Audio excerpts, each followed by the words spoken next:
Hello. What a day it's been. What a morning it's been. Today I feel like I've shed off something off me, but I'm also feeling scared. I'm feeling vulnerable. I'm feeling honest. So today I shared the breakup video that my ex posted on her social media.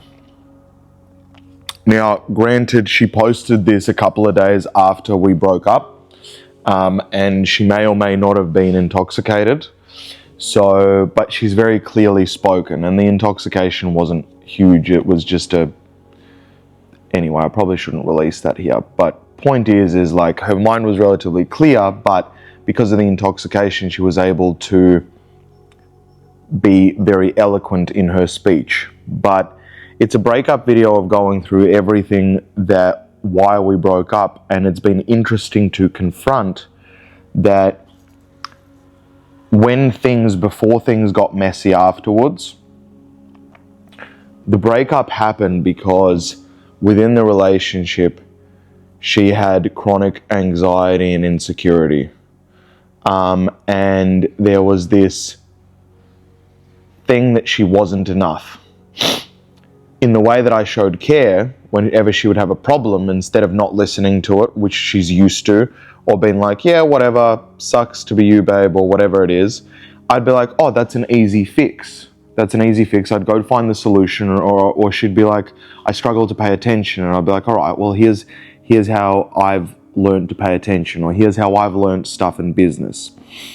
And with all of these things that I was offering assistance with, basically each one in her head made her feel more inferior, and there became a disbalance in the relationship where I was always giving and she wasn't giving, and because she wasn't giving, I was also occasionally saying, hey, I need you to step up to the plate, what can you give? And she couldn't give much, and she became more and more insecure, more and more anxious, and more in her head, and I wasn't getting really many of my needs met. Like, there wasn't a space even for 20 minutes, hey, this is going to be about you, Andrew. How's your day? What's going on for you? It was very much all about her at the same time, because there's a chronic fear of, if I just stop having the attention on myself, if I stop talking, if it stops being about me, then he's going to realize who I am, and then he's going to leave me. What she doesn't understand is that I saw all those things already. I loved her for her, and my whole job was, not my whole job, I was trying to just allow her to be calmed down, like in a presence, like to enter a place of peace. But for her, no matter how much we tried in the relationship, she couldn't enter a place of peace, because she has some serious trauma to work through, and within the relationship she could not. And that is the reality. We did throw everything at it. And in this video, she describes it very eloquently. And it was weird making the video, because I made a response video of me just watching it and seeing my real emotions live. And because I ended up watching it many times over, I guess I entered an emotional space where I got really present to what actually occurred. And it's made me feel a little more comfortable with feeling what I feel, because I've gotten heaps of responses from everywhere, and the responses are this. They're basically saying that, you know, it looks like that, yeah, you guys are a match made in heaven, but wrong timing, and she has to go work on herself, which she does. And I'm also working on myself. I never stop working on myself. Like, I know that the area of opportunity for me was to love myself more. It would have just made me better in the relationship for me. Do you know what I mean? Like, I felt a bit like, you know, if I was able to love me more, I would have had stronger boundaries, and potentially it would have lasted longer without still me getting my needs, or maybe I wouldn't have entered something that I could see clearly wasn't fulfilling my needs, or maybe I wouldn't have stayed in it that long and said, hey, you got to go work on it beforehand. So, you know, all of the above. But it's made me really present to, outside of all this noise, outside of everything that happened, that's who she was. From there on in, she's made choices, looks like, which have been towards avoiding pain, avoiding confrontation, though she has lent into some pain, then avoided it, lent into some pain, avoided it, goes find it as another therapist, then avoids it, goes no relationships, then no, I need male attention, gets male attention, goes no drugs, then drugs, then like she's going through her process, and it's made me really compassionate for the place that she's in. But it's also resurfaced a memory of realizing how important she is to me. And I know you're sick of this. I know you're sick of this. And I'm sick of this. But she is my person. Up until this point, there is nobody that's even come anywhere nearly. Not even a smidge of my person. Don't get me wrong, my previous ex before that was a phenomenal relationship. Very good, very nice in the traditional sense, and have lots of love for her and will always have love for her. But we could both see that we were similar people, but not similar, if that makes sense. We weren't the same person. We found ways to work together, but we weren't the same person. This relationship was the same person. It was almost like seeing a mirror. We both saw mirrors in each other of things that, she struggled to look after herself, I struggled to look after myself. She doesn't love herself, I struggle to love myself. Like, we literally were back and forth mirrors, and it was beautiful.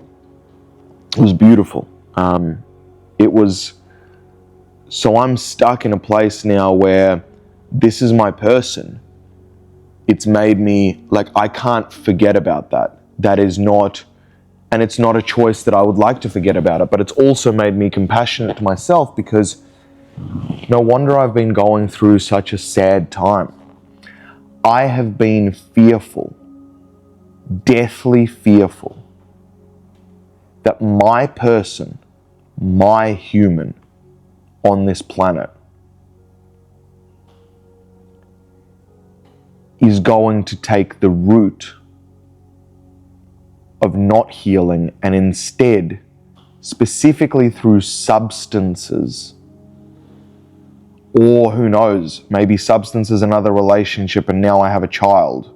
Do you know what I mean? Like, she will take the route of least resistance and avoid it, and dwindle down into insanity, brain damage, believing she has a mental disorder, and just crumbling into nothingness. But this is my person. Do you know what I mean? Like, this is my person. And I can't control what she does. And the emotional feeling from me is that I'm watching my person, potentially based on their choices, die off. So really, my checking up on her is a lot about care, but I think emotionally what I'm watching and seeing is there the path of no return? Like, has she done it and now she's turned into something that she will never ever get back, or years apart? And it's been nice to hear compassion from other people saying that wrong timing, right person is severely complicated. It's heartbreaking. So some people obviously have felt similar feelings. For me, life looked a certain way up until before I met her. I met her and it made me feel not alone in the world. For the first time ever.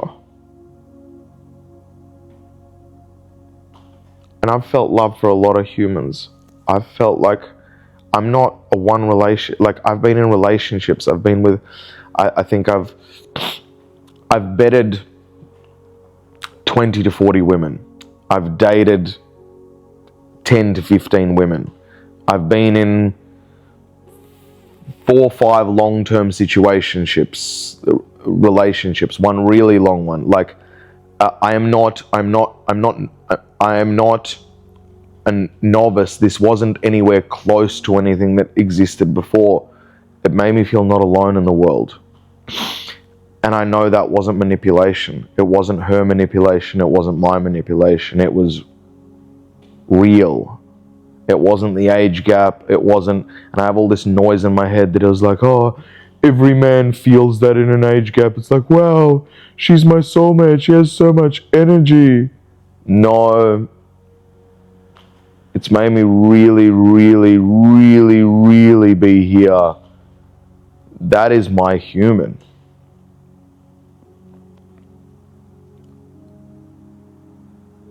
And it's the saddest shit in the world.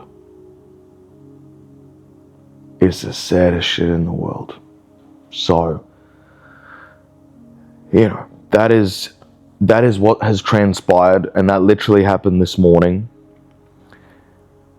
I think a lot of it came from yesterday. I decided to sing live with a microphone online, and I had a lot of people that are close to me online in the online circle be really supportive, and then we ended up having a chat for like 2 hours, and it was a real raw chat, and I felt like I really connected as much as you can connect while they're texting and I'm speaking video wise, but I felt connection.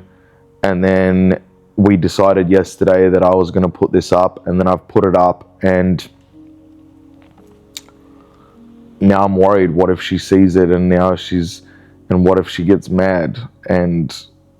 But she's posted online. It's still on her all her socials. So, I'm going through my process as well, and she still hasn't really resurfaced back online. Put here and there videos from the past on, but she hasn't really resurfaced from her festival, which should have ended now almost a week and a half ago. She hasn't really resurfaced either. That's really concerning, worrying. And then there's hope. There's still hope that, like, what if she's actually confronting the pain now? What if she realizes she's about to leave Australia, and, the fairy floss is over, now I'm actually leaving. Like, not now I'm actually leaving, now I'm saying goodbye to Andrew. But she's not saying goodbye to me. She's in another relationship that she's going to marry and have kids with, apparently, within, that happened within a 2-week narcotics bender. As I say this stuff, I understand how toxic this is. I understand how bad this is. I understand that I need to just... Maybe I just need to, like... I think there's going to be an element of, like, once she leaves Australia, like, I have to take a deep breath and being like, right, I have to put her into, like, another... I don't know. No, I don't know. I'll just keep writing music and releasing music until all the pain is gone. But I've stumbled upon some artists which you can hear in 3 or 4 albums, 4 years in a row, they're still holding on to that love. So I have fucking no idea how long this journey is. I really don't. And yeah, and we'll do all the stuff. We'll see new people. We won't be. I have to test myself and be like, look, maybe I'm clueless. Maybe there's a lot of people that are my people out there. Who knows? 40 people. That's not enough, Andrew. Who knows? There might be more. So I need to go out and feel that out. I understand that. not go out and feel that out, but that's where it's at. And it's just, what's been interesting is what I put my brain and attention onto creates an entire feeling, creates a mood, creates a focus. I started singing on the streets, I started singing on the treadmill, and I had this like sad but like chocolatey vibe, and it was like a bit of anger, a bit of sadness. It was like I again felt what I felt like in the song that's about to get released, which is Your Funeral. And it's like, it's interesting that what I put into my brain, what I focus on, then generates a feeling, and then I connect with that feeling. Then I play some music which connects to that feeling. That changes my that changes my water molecules literally, and they vibrate at that sort of level. Then my voice vibrates at that level, and then I'm like, and then I produce music at that level, which it's like so I'm getting that as well. That's what's happened. It's a pretty real and live situation for me, like it always is, but it's a pretty real situation for me as it is. All of this is going on while I still have a business which I'm growing. Social media accounts that are back and forth. My song has come back as denied to get released because the license, I didn't have it in the right format, so I've gotten the license. I have to fix that today. And that's where we're at. And we're still doing the carbohydrates every evening, but we're scared that it's taken too long, and my brain is still like, hey, let's go faster, let's go not faster, but I'm just surrendering. I'm surrendering to the experience and moving forward with my hands open, with my heart open, and a little bit broken inside, and being like, I'm just going to walk towards it. I don't know where I'm walking towards, but I'm walking towards that. And I fucking hope it's the light. I hope it's the light. I love you. Thank you for being here. I hope you're having a brilliant day. And, you know, what to take from this, and I'm not giving advice, or what I've taken from this is, again, a good reminder for myself is what you pay attention to generates a mood. Then once you've got a mood and a feeling, the feeling generates thoughts, and then those thoughts generate actions. Meaning, what I put into my brain will eventually become my actions. So I must be really careful what I surround my space with. I love you. Have the best day. I'll see you tomorrow. Peace.